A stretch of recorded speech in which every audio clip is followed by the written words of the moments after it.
क्या सोचा है? आज क्या करने वाले हो? भाई आज तो मैं हवा में उड़ने वाला हूँ। Zoo, zoo. मुन्नू, तुम तो हर वक्त नई नई बातें करते हो, लेकिन मुझे बहुत मजा आता है। चलो हवा में भी उड़ जाना, मगर पहले कुछ पढ़ने में ध्यान दो। आज हम जे लिखना सीखेंगे। ये देखो, ये जे है।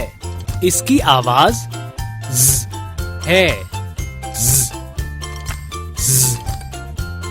मैं आपको जे के 2 लफ्ज बताऊं, इनाम मिलेगा? हाँ हाँ, जरूर मिलेगा।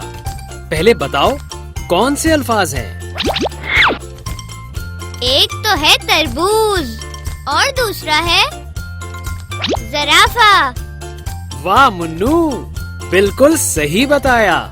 मगर ये तो बताओ, इसमें जे है कहाँ? तरबूज में यहाँ और ज़राफ़ा में यहाँ।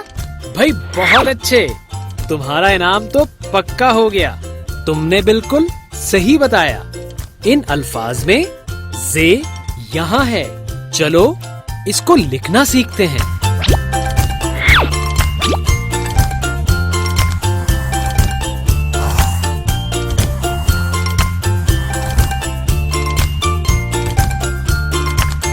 देखा दोस्तों, कितना आसान था। मुझे तो लिखना आ गया है।